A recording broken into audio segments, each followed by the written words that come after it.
Good morning students. मॉन्ब्रेसिया के online class में आप लोगों का स्वागत है।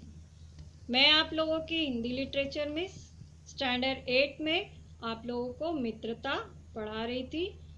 पेज नंबर 15 तक मैंने पूरा पढ़ा दिया था। आज उससे आगे मैं पढ़ाने वाली हूँ, तो चलिए शुरू करते हैं। पेज नंबर 16 आज मैं स्टार्ट कर रही हूँ। आप लोग ध्यान से सुनिए। जो बात ऊपर मित्रों के संबंध में कही गई है वही जान पहचान वालों के संबंध में भी ठीक है, जो हमारे जीवन को उत्तम और आनंदमय बनाने में कुछ सहायता दे सकते हों, यद्यपि उतनी नहीं जितनी गहरे मित्र दे सकते हैं। मनुष्य का जीवन थोड़ा है, उसमें खोने के लिए समय जो है वो नहीं है। एक मिनट, पहले मैं आपको पेज नंबर 15 एक बार फिर से दिखा रही हूँ, क्योंकि यहाँ पर लिखा है जो बात ऊपर मित्रों के संबंध में कही गई।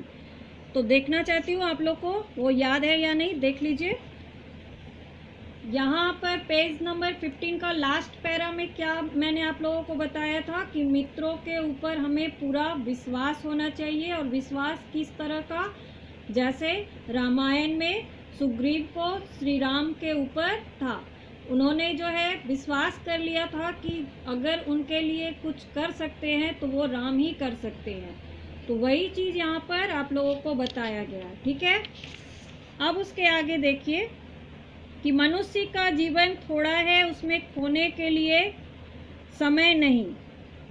यदि क, ख और ग हमारे लिए कुछ नहीं कर सकते हैं, न कोई बुद्धिमानी या विनोद की बातचीत कर सकते हैं, न कोई अच्छी बात बतला सकते हैं, न सहानुभूति द्वारा हमें ढाढ़स बंधा सकते हैं, न हमारे आनंद में सम्मिलित हो सकते हैं, न हमें कर्तव्य का ध्यान दिला सकते हैं, तो ईश्वर हमें उनसे दूर ही रखे। तो यहाँ पर बताया गया है क, ख और ग। क, ख, ग यानी आपका जो भी मित्र है उसके जो भी नाम है। तो वैसा व्यक्ति अगर आपके जीवन में आपके भरोसे लायक नहीं है तो आपके साथ क्या हो सकता है। तो यहाँ वही चीज़ को बताया गया है कि अगर वो आपको ढाढ़स नहीं बंधा सकता, मतलब आपकी जो है आप अगर दुखी हैं तो आपको वो सांत्वना नहीं दे सकता, आपकी खुशी में अगर शामिल नहीं हो सकता, और ना ही जो हमारे कर्तव्य है उसका वो ध्यान दिलाता है, तो भगवान हमें उनसे दूर ही रखे। इस तरह के मित्र हमें नहीं चाहिए, ठीक है। नेक्स्ट जो पैरा है इसको मैं पढ़ रही हूँ। आजकल जान पहचान बढ़ाना कोई बड़ी बात नहीं है। कोई भी युवा पुरुष ऐसे अनेक युवा पुरुषों को पा सकता है जो उसके साथ थिएटर देखने जाएंगे, थिएटर मतलब फिल्म, नाच रंग में जाएंगे, सैर सपाटे में जाएंगे, भोजन का निमंत्रण स्वीकार करेंगे। यदि ऐसे जान पहचान के लोगों से कुछ हानि न होगी तो लाभ भी न होगा, पर यदि हानि होगी तो बड़ी भारी हानि होगी। तो ये आप लोगों को लाइन समझ में आ रहा है ना, बहुत ही आसान सा है, ये खुद भी पढ़ेंगे आपको समझ में आ जाएगा। उसके बाद नेक्स्ट पैरा क्या है, कुसंग का ज्वर सबसे भयानक होता है, यानी बुरी संगति जो होती है वो क्या है, एक ज्वर यानी बीमारी की तरह होती है जो बहुत भयानक होता है। यह केवल नीति और सद्वृत्ति का ही नाश नहीं करता बल्कि बुद्धि का भी क्षय यानी नष्ट करता है।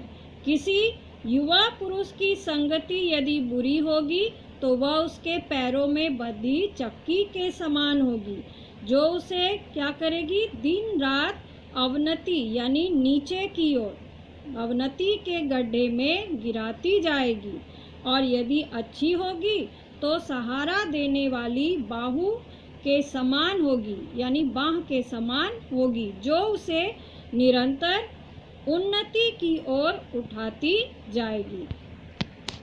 तो इसमें आपको पहले भी मैंने बताया कि कुसंग का ज्वर जो है वो भयानक होता है और हमारे अंदर जो भी अच्छाइयाँ होती है वो सब इससे नष्ट हो जाता है और अच्छी बुद्धि भी हमारी जो है ख़त्म हो जाती है। यदि कोई युवा पुरुष की संगति ऐसे लोगों के साथ होगी यानी बुरी संगति होगी उसकी, तो वो क्या होगा, दिन रात उसे अवनति के गड्ढे में गिराती जाएगी, यानी उसे बुरा से बुरा इंसान बनाता चला जाएगा। और अगर अच्छी होगी तो एक सहारा देने वाले बाजू के समान होगी, जो क्या है उसे हमेशा ऊपर ही उठाती जाएगी। तो आज यहीं तक पढ़ा रही हूँ, उसके बाद नेक्स्ट डे आगे पढ़ाऊँगी।